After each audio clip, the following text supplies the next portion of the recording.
Selamat siang, saudara-saudara sekalian. Assalamualaikum warahmatullahi wabarakatuh. Pada minggu yang lalu kita sudah mendengarkan paparan dari Pak Galang tentang short term memory, ya.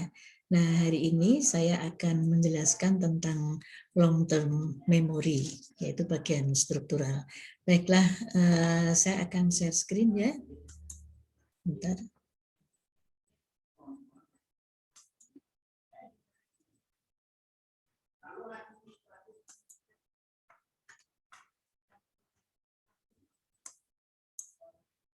Baiklah, apakah sudah melihat semuanya ya?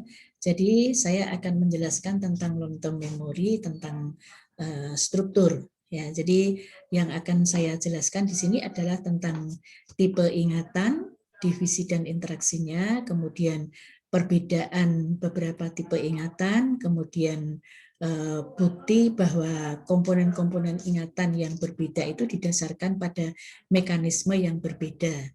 Nah, buktinya itu dari apa? Yaitu kita lihat dari hasil eksperimen behavioral, neuropsikologi, dan eksperimen pada brain imaging. Nah, apa itu long term memory? Ya, long term memory itu adalah sistem yang bertanggung jawab untuk menyimpan informasi dalam waktu yang lama. Jadi semacam arsip dokumentasi. Nah, kemudian berapa lamanya itu adalah bahwa itu mencakup ingatan dalam rentang waktu 30 detik ya, yang lalu 30 detik yang lalu sampai dengan ingatan paling awal. Ingatan paling awal yang kita miliki ya. Nah, apa yang membedakan antara apa namanya long term memory dan short term memory, yaitu pada durasi dan kapasitasnya ya. Durasi pada long term memory itu lama ya, sedangkan pada short term memory itu sangat singkat. Nah, kapasitasnya itu long term memory sangat besar, sedangkan short term memory itu sangat terbatas. Bukti perbedaan short term memory dan long term memory yang bukti eksperimental itu adalah pada efek posisi serial pada free recall. Nanti akan saya jelaskan lebih lanjut percobaannya ya. Dan kemudian yang bukti secara neuropsikologis itu adanya disasosiasi antara short term memory dan long term memory. Tidak adanya kerusakan short term memory itu bisa saja ada kerusakan pada long term memory. Sebaliknya, tidak adanya kerusakan long term memory, namun bisa saja ada kerusakan pada short term memory. Nah, pada demo yang pertama itu efek posisi serial yang dilakukan oleh Murdoch tahun 1962. Jadi dalam percobaan ini si audiens atau partisipan itu disajikan seperti ini. Kamu akan mendengar kata-kata. Setelah kata terakhir disampaikan, kamu akan diminta untuk segera menuliskan kata-kata sebanyak mungkin yang kamu ingat. Kamu tidak harus menuliskan kata-kata tersebut secara berurutan seperti yang telah kamu lihat sebelumnya. Jadi ini kalau kita luring, kita bisa saja mencoba itu, tetapi karena ini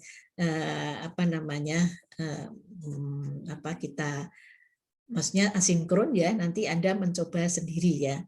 Nah, kata-katanya seperti ini. Jadi setelah partisipan itu siap, maka disebutkan kata-kata ini. Ada laut, tanaman, kayu, pulpen, bayi, bulu, darah, kursi, dan seterusnya ya. Jadi tentunya mengucapkannya tidak cepat-cepat kayak Bu Estini ya. Jadi laut, sejenak, kemudian tanaman, kayu, dan seterusnya.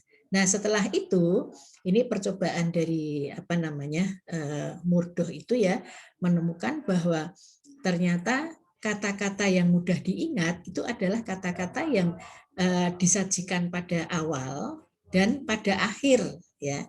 Disajikan pada awal dan pada akhir. Pada awal itu disebut sebagai awal dari daftar yang disebutkan tadi ya, itu sebagai apa namanya primary atau primasi ya, primasi efek ya. Kemudian yang akhir itu adalah pada resensi efek gitu ya. Nah, kemudian ini efek-efek primasi ya. Jadi yang dia itu kata-katanya itu sempat di-recall dari long term memory ya. Jadi pada saat dia menyebutkan kembali itu dia merecall dari long term memory. Sedangkan yang recency effect itu direcall dari short term memory karena baru saja. Sedangkan yang awal-awal tadi sudah masuk dalam long term memory. Jadi partisipan itu mengambil atau merecall dari long term memory. Nah, mengapa ada kecenderungan kata-kata di awal itu yang diingat? Karena partisipan lebih banyak melakukan pengulangan untuk menyimpan informasi ya pada kata-kata awal dibandingkan dengan kata-kata berikutnya. Nah, kemudian hal ini ditransfer ke long term memory. Jadi yang disebutkan awal tadi kemudian ditransfer ke long term memory. Nah, kemudian demo yang kedua itu serial position yang kedua dilakukan oleh Rundus tahun 1971. Nah, perintahnya atau instruksinya seperti ini. Pada slide berikutnya, kamu akan melihat daftar kata-kata yang akan ditayangkan sejenak. Ya. Setelah kamu melihat daftar kata-kata terakhir, kamu akan diminta untuk menulis kata sebanyak mungkin yang kamu ingat. Kamu tidak harus menuliskan kata-kata tersebut secara berurutan seperti yang telah kamu lihat sebelumnya. Jadi ini kalau bedanya dengan yang tadi kata-kata disebutkan, kalau ini diperlihatkan sejenak gitu ya. Nah, perintah selanjutnya sama. Nah, ini contoh kata-kata yang diberikan pada percobaan kedua. Jadi ada emas, bunga, mesin, meja, mobil, debu, dan seterusnya ya. Nah, ini contoh kata-katanya. Nah, di sini menunjukkan bahwa kalau dalam keadaan biasa, maka seseorang bisa mengingat-ingat dengan kurvanya itu naik, yang merah itu ya, itu dalam keadaan biasa. Tapi kemudian ada percobaan lagi itu si subjek atau partisipan itu diminta menyebutkan dengan suara lantang ya, dengan suara lantang. Nah, itu ternyata terjadi tidak seterjal naiknya pada kalau kondisi biasa gitu ya, seperti itu. Nah, kata-kata yang diperlihatkan di awal itu diulang lebih banyak dan sepertinya ini yang menjadi lebih diingat kemudian ya, sama seperti yang tadi. Nah, ini menguatkan pendapat bahwa primacy effect ya, primacy effect itu terjadi karena ada efek pengulangan untuk daftar kata yang di bagian awal ya. Jadi ada daftar, ini kesimpulan penelitian dari Rundus. Mengapa ada kecenderungan kata-kata di akhir yang diingat ya? Nah, kata-kata yang ada di daftar angka bagian belakang masih tersimpan di short term memory ya, sehingga partisipan atau orang itu lebih mudah mengingatnya. Jadi dari percobaan pertama dan kedua tadi itu kan sama hasilnya bahwa kata-kata yang daftar yang pertama dan yang akhir itu lebih banyak diingat. Nah, ternyata penjelasannya kalau yang pertama tadi karena dia sudah masuk dalam long term memory, sedangkan di sini itu recency itu masih diingat ya. Jadi partisipan itu masih mengingat karena baru saja. Nah, ini. Nah, pada slide berikutnya kamu akan melihat daftar kata-kata yang akan ditayangkan sejenak ya. Setelah kamu melihat kata terakhir, kamu akan melihat angka 999. Nah, kemudian hitung mundur selama 30 detik. Ya, jadi setelah melihat dari daftar kata, kemudian muncul angka 999, kemudian setelah 30 detik, kamu diminta untuk menulis kata sebanyak mungkin yang kamu ingat. Ya. kamu tidak harus menuliskan kata-kata tersebut secara berurutan seperti yang telah kamu lihat sebelumnya. Jadi sama perintahnya itu sama. Nah, contohnya itu adalah gaun, setrika, burung, apel, bendera, monyet, mutiara, dan seterusnya. Ya, itu kata-kata yang diperlihatkan sejenak, gitu ya, seperti itu. Nah, ini kemudian setelah keluar angka 999, maka Anda menghitung mundur 30 detik ya. Nah, kemudian baru menyebutkan ya, menuliskan kata-kata yang tadi diperlihatkan. Nah, bagaimana hasilnya? Ya, hasilnya itu menunjukkan bahwa serial pada kurvanya itu dalam keadaan biasa sama seperti tadi ada peningkatan ya, jadi tidak ada delay. Jadi kalau langsung menyebutkan itu ternyata kurvanya itu meningkat ya, ini kurvanya meningkat ya. Tetapi setelah delay ya, diberi jarak 30 detik, ternyata kurvanya itu tidak meningkat ya, tetapi jadi biasa mendatar gitu ya. Jadi tidak sebanyak ya yang diingat dibandingkan dengan kalau itu tidak ada delay. Nah, ini eksperimen posisi serial ini kesimpulannya tadi percobaan Murdoch itu subjek kemudian merecall segera setelah mendengarkan daftar kata ya. Di sini yang muncul adalah adanya primasi efek dan recency efek ya. Jadi yang disebutkan adalah yang awal dan yang akhir. Kemudian percobaan dari Rundus ya, kata-kata itu diberikan dengan menyebutkan ya, dengan menayangkan ya, bukan menyebutkan, menayangkan. Subjek diminta mengulang dengan suara yang nyaring selama 5 detik di tiap jeda antar kata ya. Nah, ini kata yang ada di daftar awal cenderung lebih banyak diulang sehingga memungkinkan untuk diproses ke long term memory. Kemudian yang Glanzer dan Kunitz tadi ya, subjeknya itu mulai merecall setelah menghitung mundur 30 detik. Nah, jadi ini ada yang tereliminasi karena efek pengulangan itu dapat dicegah. Jadi resensi efek ya tereliminasi ya, artinya bahwa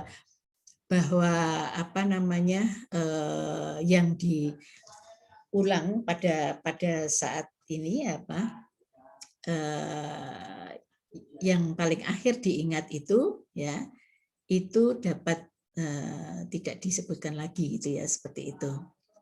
Nah, kemudian ada coding pada STM dan LTM. Jadi coding pada bagaimana kita melakukan coding pada short term memory dan long term memory ya. Coding itu apa? Coding itu adalah bentuk yang mana sebuah stimulus itu dipresentasikan ya. Jadi bagaimana mempresentasikan secara fisiologis, jadi dengan pendekatan fisiologis, yaitu wajah seseorang itu dapat direpresentasikan oleh pola neuron yang aktif. Jadi ini dasar codingnya itu adalah bahwa seseorang dapat merepresentasikan kembali wajah ya, itu dengan adanya pola neuron yang aktif gitu ya. Kemudian ada pendekatan mental atau mental approach, yaitu bagaimana stimulus atau pengalaman itu direpresentasikan di pikiran ya. Jadi ini ada dalam proses mental, pendekatan mental itu menggunakan pikiran ya. Baik, kemudian coding dalam STM dan LTM itu bisa dalam 3 bentuk coding ya, yaitu visual coding, auditory coding, dan semantic coding. Pada visual coding itu contohnya yang STM itu adalah kita merecall atau mengingat kembali pola-pola visual yang kita lihat gitu ya. Nah, kemudian kalau kita segera kita diberikan stimulus, kemudian kita mengungkapkan apa yang kita lihat gitu ya. Nah, sedangkan kalau visualize person or place from the past, yaitu kita memvisualisasikan kembali atau mengingat kembali apa yang kita lihat, yaitu apakah itu orang, apakah itu tempat, ya, dalam waktu yang lampau, dari waktu yang lampau. Itu yang long term memory. Sedangkan auditory coding, ya, yaitu yang sejenak setelah didengarkan, kemudian contoh yang long term memory adalah yang kita menyanyikan kembali atau menyuarakan kembali apa satu lagu yang pernah kita dengar pada waktu yang lama yang ada di dalam kepala kita ya. Jadi kita mengingat kita punya banyak lagu gitu ya, kita kemudian menyanyikan kembali atau menyuarakan kembali atau memainkan kembali sebuah lagu entah itu dengan alat musik atau apa ya. Nah, itu sebagai hasil dari long term memory. Sedangkan pada semantic coding ya itu semantic coding pada STM itu dilakukan oleh Wiggins et al. Ya, nanti kita lihat percobaannya bagaimana. Dan kemudian ada semantic coding dalam long term memory, yaitu eksperimen dari Shah. Ya, nah apa namanya? Bentar. Yang dari Wiggins yaitu pada dasarnya orang itu akan ini pada percobaan pertama tadi ya, ini ada 2 kelompok ya. Kelompok pertama adalah kelompok dari buah. Kelompok ketiga adalah kelompok profesional ya. Kelompok profesional. Maksudnya adalah bahwa pada saat yang pertama, percobaan yang pertama, itu si eksperimenter itu menyebutkan nama-nama buah ya. Pada trial pertama itu beberapa nama buah itu disebutkan ya. Kemudian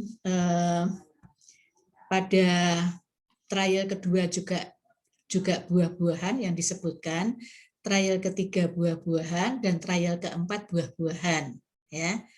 Nah, kemudian pada kelompok kedua, trial pertama sampai ketiga itu adalah kelompok profesi. Ya, jadi ada lawyers, ya, ada teachers, ada dancer, ada minister eksekutif, ada dokter, ada editor dan sebagainya ya. Ini trial pertama, kedua, dan ketiga ya. Nah, kemudian trial keempat itu adalah buah-buahan ya, buah-buahan. Jadi ini pada yang diberikan kepada kelompok profesional. Nah, dari itu ditemukan bahwa akurasi memori ya, akurasi memori itu baik pada eksperimen yang ini maupun eksperimen yang kedua, yaitu pada kelompok A dan B, ketika subjek diberikan sesuatu yang berbeda pada kelompok B ini. Jadi pada kelompok ini nanti akan terjadi penurunan ya. Jadi dia akan menurun nanti, apa yang diingat itu akan menurun. Nah, pada kelompok B ketika subjek diberi stimulus yang berbeda, jadi yang pertama itu kan tadi profesional ya. Nah, kemudian kelompok yang keempat adalah buah-buahan ya. Maka ketika subjek diberi itu yang berbeda, ini adalah fenomena lepas. Jadi dia akan melepaskan apa yang terjadi, apa yang diingat pada masa lalu, dan kemudian akan mengingat apa yang baru saja di ini ya. Jadi dia ini tidak terpengaruh oleh intervensi intervening variabel gitu ya, seperti itu. Nah, ini hasilnya. Nah, demikian ya. Jadi pada kelompok ini ya, trial yang kelompok buah tadi ya, ini terjadi penurunan. Hal-hal yang diingat itu lebih sedikit gitu ya. Nah, sedangkan yang ini terjadi peningkatan, malah justru pada keempat ini dia akan, ini kan menyebut sesuatu yang berbeda dari trial pertama, kedua, ketiga. Nah, ini justru akan apa namanya, terjadi peningkatan performance ya, akan banyak yang diingat ya, ini seperti itu. Nah, sedangkan kelompok long term memory, yaitu percobaan dari Shah itu mengukur tentang recognition memory ya. Recognition memory itu adalah identifikasi stimulus yang dialami sebelumnya. Jadi begini ya, sebagai contoh misalnya kita akan bisa mengingat sesuatu ketika kita diberikan sedikit stimulus yang merupakan bagian dari stimulus yang harus kita ingat gitu ya. Jadi misalnya nih ya, misalnya kita ketemu dengan seseorang ya, ketemu dengan seseorang yang lama banget nggak ketemu ya, kemudian kita mengingat-ingat ya, saya ketemu di mana atau saya siapa namanya gitu ya, sudah berubah sekali misalnya wajah teman kita ya, tetapi ada satu yang kemudian membuat kita ingat ya, misalnya apa namanya, alis atau bulu ini alisnya itu tebal sekali, misalnya seperti itu. Oh, saya ingat kamu ini kan, gitu ya. Nah, ini sebagai contoh nih, Bu Esti ini kan punya tai lalat gede nih ya, yang di sebelah kanan ini. Nah, teman-teman lama Bu Esti yang lama nggak ketemu itu ingat karena tai lalat Bu Esti itu, gitu ya, seperti itu. Nah, ini namanya recognition, gitu ya. Jadi kita mengenal seseorang berdasarkan bagian dari apa yang kita ingat itu. Nah, cara mengukurnya itu menampilkan stimulus saat pengukuran, kemudian menampilkan stimulus yang sama dengan stimulus lain yang tadi tidak ditampilkan. Jadi kalau ini mungkin contohnya kurang tepat ya tadi ya, tapi kalau misalnya kita akan bisa mengenali sesuatu yang hanya betul-betul melihat sebagian dari sesuatu itu, kita bisa mengenali stimulus tadi. Nah, itu kita ukur dalam recognition, jadi mengenal kembali. Jadi kalau recall itu mengingat kembali ya, kemudian kalau recognition itu kita mengenal kembali. Baik, kemudian demo ketiga yaitu dengan membaca satu paragraf ya. Jadi partisipan itu diminta membaca satu paragraf ini contohnya ya. Membaca satu paragraf sudah, terus kemudian setelah selesai membaca dalam waktu tertentu, maka kepada subjek itu diminta untuk mencari kalimat manakah yang identik dengan paragraf sebelumnya. Ya, jadi ini merupakan contoh-contoh kalimat yang salah satunya itu adalah identik dengan yang ada dalam paragraf tadi. Ya, gitu. Nah, ini diminta untuk mengidentifikasi. Subjek diminta untuk mengidentifikasi. Nah, kemudian kalimat manakah yang diubah? Nah, itu jadi ini konteksnya masih pada paragraf tadi, tetapi ada satu yang kemudian sebetulnya pengubahan dari salah satu kalimat yang ada dalam paragraf tersebut, gitu ya. Itu. Nah, kemudian ada bagaimana membandingkan coding ya, coding di short term memory dan long term memory ya. Bagaimana membandingkan itu ya, yaitu seperti tadi percobaannya itu adalah kodenya itu bersifat visual, auditory, dan semantik gitu ya. Nah, pada short term memory yang visual, maka ini seseorang diminta untuk ini mereproduksi ya pola-pola visual ya yang baru saja dilihatnya gitu ya. Jadi memproduksi pola visual yang baru saja diingatnya, yaitu berdasarkan apa yang dia bayangkan gitu ya, seperti itu. Nah, terus kemudian kalau Ini kan yang baru saja diperlihatkan ya, itu pada short term memory. Sedangkan pada long term memory, misalnya seseorang diminta untuk menggambarkan atau menggambarkan ya. Kalau dalam percobaan ini adalah the Lincoln Memorial in Washington DC ya. Jadi dia diminta memvisualisasikan, oh begini loh, begini Memorial in Washington-nya itu, Lincoln Memorialnya itu seperti ini gitu ya, seperti yang dilihat pada saat misalnya dia pas liburan summer yang lalu gitu ya. Jadi kalau di Indonesia mungkin bisa saja tolong ceritakan gimana sih Borobudur itu seperti apa gitu ya, misalnya seperti itu. Nah kemudian dia membayangkan, dia menceritakan apa yang sesuai dengan, mencoba memvisualisasikan, ya menggambarkan apa yang dia lihat beberapa waktu yang lalu itu pada visual. Sedangkan pada auditori yaitu kita merepresentasikan suara-suara ya yang baru saja kita dengar gitu ya. Jadi yang kita baru saja mendengar orang menyanyi misalnya ya, kemudian di situ kita mengulang kembali ya, itu baru saja kita dengar kemudian kita mengulang kembali. Nah, sedangkan yang long term memory kita bisa saja menyanyikan sebuah lagu ya yang kita dengar ya pada beberapa waktu sebelumnya ya, yang masih kemudian mengingat kembali, mengulang kembali apa yang sudah kita dengar dan apa yang sudah disimpan dalam pikiran kita. Jadi kalau kita mengingat lagunya apa ya itu ya, seperti itu, maka di sini kita bisa lihat itu. Nah pada semantik ya, pada semantik ini menempatkan short term memory itu ke dalam kategori-kategori berdasarkan arti ya, berdasarkan makna. Jadi ada kelompok kata gitu ya. Kemudian seseorang diminta mengkategorisasikan. Bisa saja misalnya di sini adalah misalnya kelompok binatang, kelompok tanaman, kelompok buah misalnya seperti itu ya.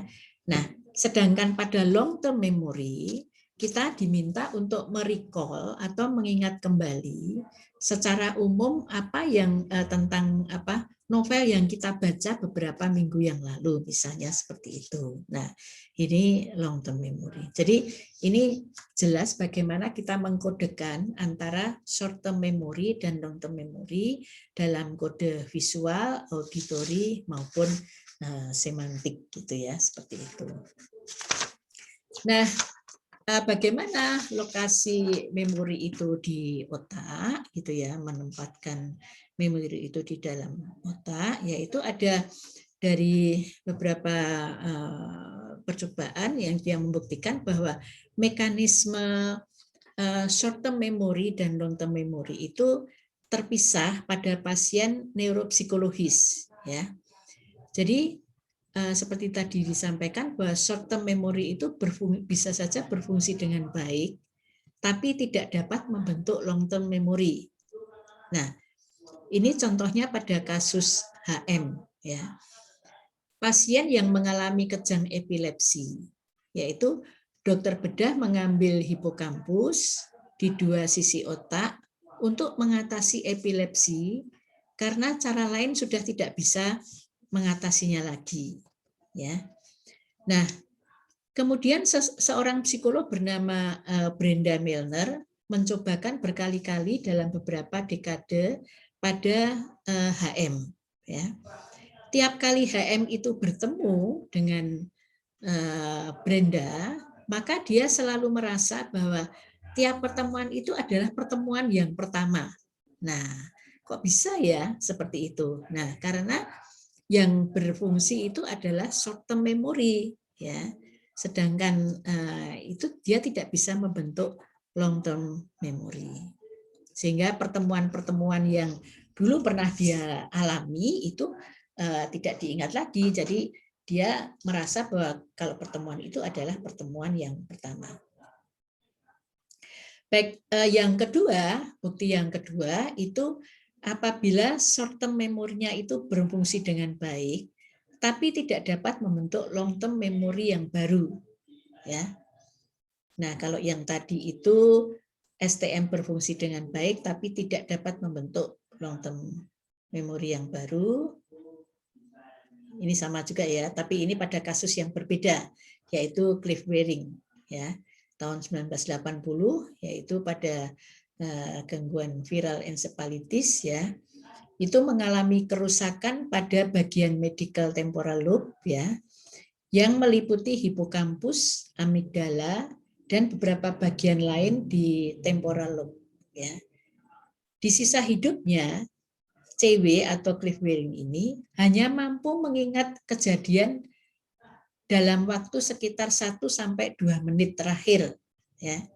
Hanya mampu mengingat hal yang baru saja terjadi, tetapi tidak mampu membentuk long term memory baru. Artinya tidak mampu membentuk itu artinya nanti di saat yang akan datang dia tidak akan bisa mengingat apa yang terjadi pada saat ini gitu. Nah, kemudian ada short term memory buruk ya. Tapi long term memory berfungsi dengan baik ya. Jadi ini sekali lagi ini bukti bahwa short term memory dan long term memory itu mekanismenya terpisah gitu ya. Pada kasus KF ya, itu mengalami kerusakan pada parietal lobe ya, akibat kecelakaan motor yang dialami. Memiliki kapasitas short term memory 2 digit ya, namun mampu membentuk dan menyimpan ingatan baru dalam hidupnya gitu ya. Jadi meskipun sedikit tetapi dia mampu segera menyimpan itu ke dalam long term memory ya. Nah, ini tadi kesimpulannya garis besarnya bahwa Cliff Waring dan HM tadi short term memorinya oke, tapi long term memorinya terganggu. Sedangkan KF itu short term memorinya terganggu, sedangkan long term memorinya oke. Nah, pasien long term memory itu ternyata lebih banyak ya. Jadi seperti Korsakoff syndrome ya. Jadi hasil dari alkoholisme kronis ya. Yaitu dia tidak mampu membentuk long term memory baru. Jadi ada enterograde amnesia ya.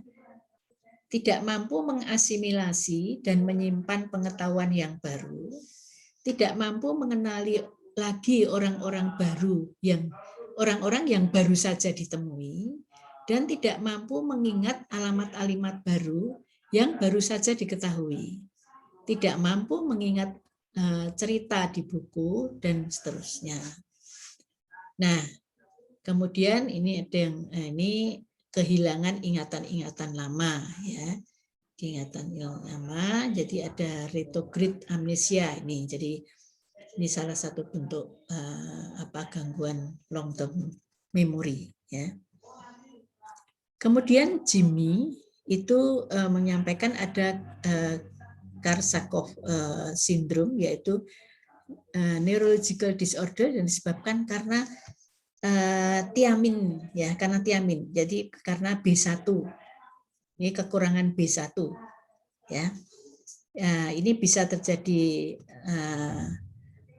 anterograde amnesia dan kemudian retrograde amnesia. Mengarah kerusakan progresif pada medial thalamus dan mammillary bodies. Nah, ini salah satunya adalah cerebral atrophy ya. Jadi ada gangguan di bagian otak cerebral ya. Nah, kemudian ada untuk Korsakoff syndrome ini ya. Ini treatmentnya adalah dilakukan suntik tiamin dengan nutrisi dan hidrasi yang sesuai, membantu kerusakan lebih lanjut, tapi hanya sedikit memulihkan fungsinya. Kemudian berhenti mengonsumsi alkohol dan menyeimbangkan kekurangan nutrisi. Kemudian ada, kalaupun ada pemulihan itu memerlukan usaha dan waktu ya, dan tidak bisa, kalaupun itu dan juga lama, dan itu tidak bisa sembuh total seperti itu ya. Baik, sekarang struktur LTM, ya, struktur LTM. Ini kalau kita lihat, jadi ada strukturnya itu bahwa di dalam long term memory, ya, itu ada eksplisit dan implisit, ya. Yang eksplisit itu disadari, yang implisit itu tidak disadari atau deklaratif dan non deklaratif. Jadi dideklar, bisa diperlihatkan. Kalau implisit itu tidak kelihatan gitu ya. Nah, eksplisit sendiri itu ada bagian episodik ya. Jadi personal event dan semantik itu berisi fakta dan pengetahuan. Sedangkan yang implisit ya itu berupa pengalaman-pengalaman ya tergantung pada perubahan dari respon ya, jadi priming ya. Sedangkan kemudian yang lain adalah procedural memory atau skills ya. Dan juga ada conditioning yaitu neutral stimulus takes of new properties when ini artinya bahwa nanti akan pas secara conditioning nanti akan dilakukan stimulus yang bersamaan ya dan akan dibandingkan seperti pada percobaannya Pavlov, masih ingat kan ya, jadi classical conditioning dari Pavlov. Nah nanti kita lihat. Nah ini pada tipe eksplisit ya atau deklaratif conscious memory. Nah ini berisi episodik yaitu kejadian-kejadian atau peristiwa-peristiwa pribadi atau episodenya, jadi peristiwa-peristiwa yang ada pada seseorang.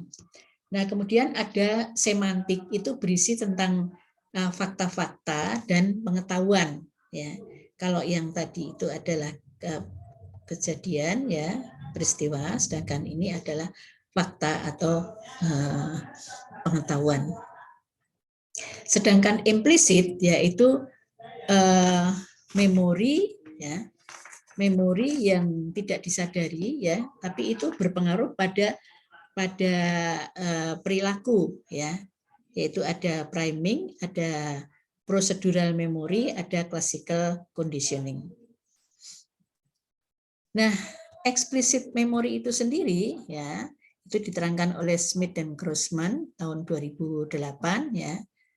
Nah, itu ada perbedaan antara episodik dan semantik. Tipe informasi yang diingat, yang ingatan episodik itu ingatan mengenai pengalaman-pengalaman. Sedangkan ingatan semantik itu ingatan tentang fakta-fakta ya. Jadi yang episodik tentang pengalaman, yang semantik itu tentang fakta. Episodik itu melibatkan perjalanan waktu secara mental ya. Jadi melibatkan perjalanan waktu secara mental itu artinya bahwa seseorang itu mengalami kemudian dia ada proses mengingat dan sebagainya, menyimpan apa yang dialami ya, kemudian merecall kembali. Nah kemudian yang semantik itu tidak melibatkan perjalanan waktu yang secara mental, jadi seperti pengetahuan umum ya, memahami konsep ya, kosakata ya, fakta, angka dan sebagainya. Nah, seperti LTM dan STM ya, seperti long term memory dan short term memory, maka memori episodik dan semantik itu terpisah secara neuropsikologis ya. Yaitu dengan neuroimaging ya, neuroimaging dan secara behavioral ya. Jadi itu nanti secara bayangan neurinya itu seperti apa, dan kemudian secara behavioral, lihat dari perilakunya. Baik, sedangkan ini antara episodik dan ingatan episodik dan ikatan memori ini pada pasien damage hipokampus, yaitu pasien KC, yaitu ada gangguan di hipokampusnya, maka tidak ada memori episodik ya, dia tidak memiliki memori episodik, tidak dapat mengingat kembali ya kejadian-kejadian yang dialami di masa lampau ya. Kemudian semantik memory intake ya, dia dapat mengenal ya, dapat mengingat kembali secara umum informasi pada masa yang lalu ya. Jadi secara umum dapat mengingat kembali informasi yang pada yang lalu, tetapi secara episodik dia tidak bisa mengalami gitu ya, seperti itu. Jadi seperti ini misalnya kalau ini pasien ini kan mengalami kecelakaan ya, dia mengalami kerusakan di daerah hipokampus. Nah, dia ingat bahwa saudara laki-lakinya itu meninggal 2 tahun yang lalu, ya. Tapi dia tidak ingat bagaimana kejadian atau momen meninggalnya atau pemakamannya. Ya, jadi dia hanya ingat secara global, tapi secara episodik dia tidak bisa mengingat ya apa saja yang terjadi di situ.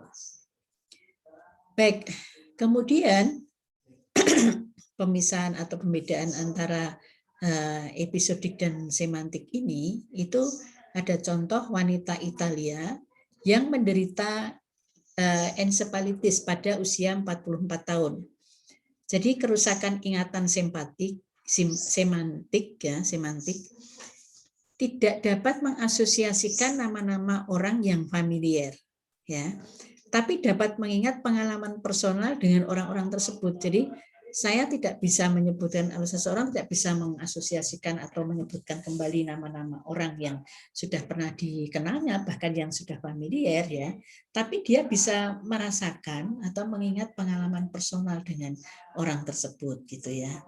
Nah kemudian wanita ini juga kehilangan pengetahuan semantik. Jadi ingatan episodik untuk kejadian-kejadian di masa lalu masih terjaga ya, tetapi dia tidak bisa mengingat akan hal-hal yang semantik ya, faktanya itu tidak ada yang bisa diingat.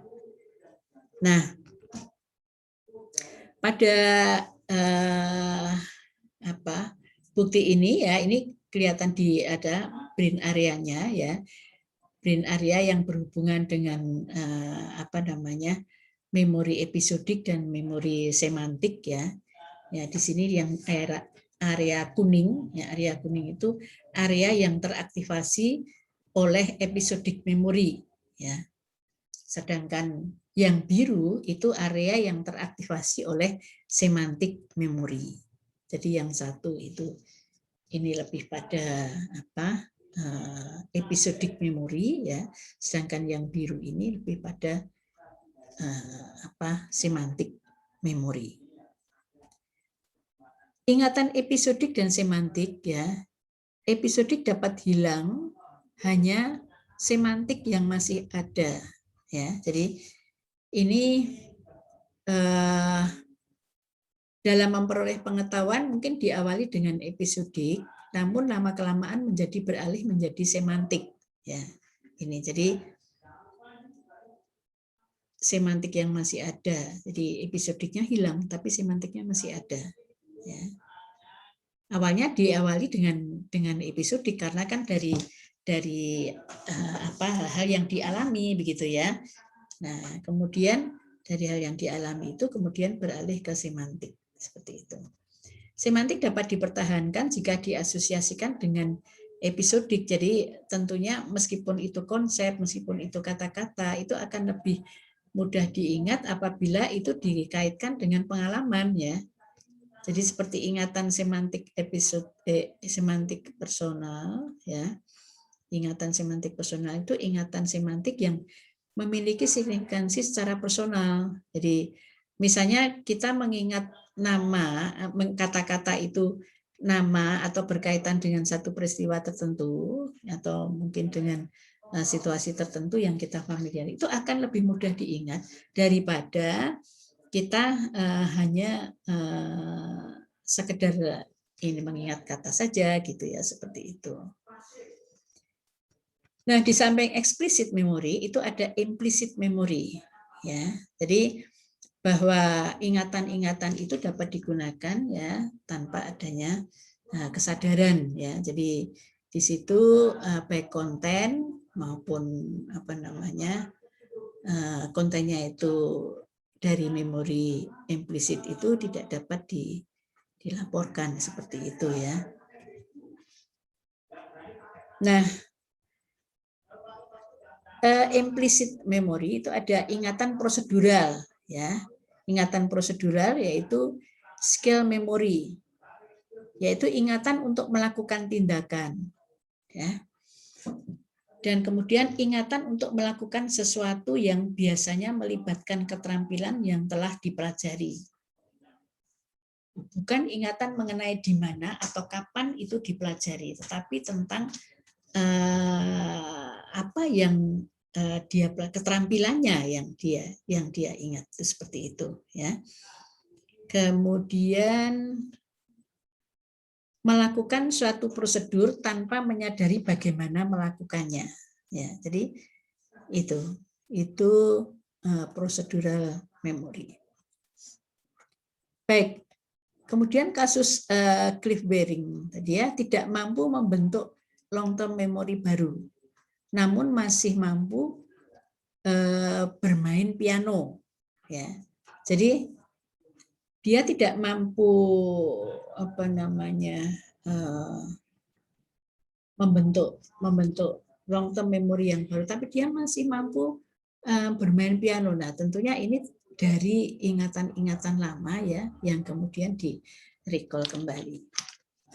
Pada kasus HM dapat mempelajari keterampilan baru meskipun tidak ingat latihan saat mendapatkan keterampilan tersebut, gitu ya. Dalam hal ini dia mampu berlatih menggambar dengan cara mirror drawing. Jadi semakin terampil seseorang, meskipun dia selalu merasa setiap kali menggambar adalah yang pertama dia melakukannya, ini menunjukkan adalah adanya implisit karakteristik implisit atau procedural memory. Ya. Kemudian priming, yaitu experience dependent response change. Jadi pengalaman itu tergantung dari perubahan yang ada gitu ya. Terjadi saat presentasi suatu stimulus ya, itu ada priming stimulus ya. Merubah cara orang merespon stimulus yang lain, mempengaruhi performansi pada saat stimulus tersebut diperlihatkan kembali ya. Jadi kalau seseorang itu berusaha untuk merubah respon dari stimulus yang satu, maka performansi stimulus yang lain itu juga akan terganggu atau terpengaruh gitu ya. Baik. Nah, kemudian classical conditioning. Classical conditioning kalau kita masih ingat teorinya Pavlov ya. Jadi ada di sini terjadi saat dua stimulus itu dipasangkan ya. Seringkali dihubungkan dengan reaksi emosi. Contohnya saat kita bertemu seseorang, kita lupa kapan dan bagaimana saat kita bertemu dulu. Namun kita bisa merasakan perasaan positif atau negatif pada orang tersebut dan kita tidak dapat menjelaskan mengapa gitu ya. Jadi kalau misalnya saya ketemu dengan seseorang nggak ingat ya kapan di mana ya kita ketemu ya, tapi ingat bahwa ketemu orang itu kita menjadi sedih ya, atau bahkan sebaliknya menjadi senang gitu ya. Jadi ini ada reaksi emosi yang secara implisit itu perlu dijelaskan gitu ya. Sebenarnya apa sih yang tersimpan pada long term memory ya secara implisit itu ya, itu dapat mempengaruhi ingatan kita, itu seperti itu. Baik, nah itu contoh-contoh dari kita itu atau aspek-aspek atau bagian-bagian dari long term memory. Ya, demikian saudara-saudara sekalian, penjelasan dari saya tentang long term memory semoga bisa dipahami. Kurang lebihnya mohon maaf. Selamat siang. Assalamualaikum warahmatullahi wabarakatuh.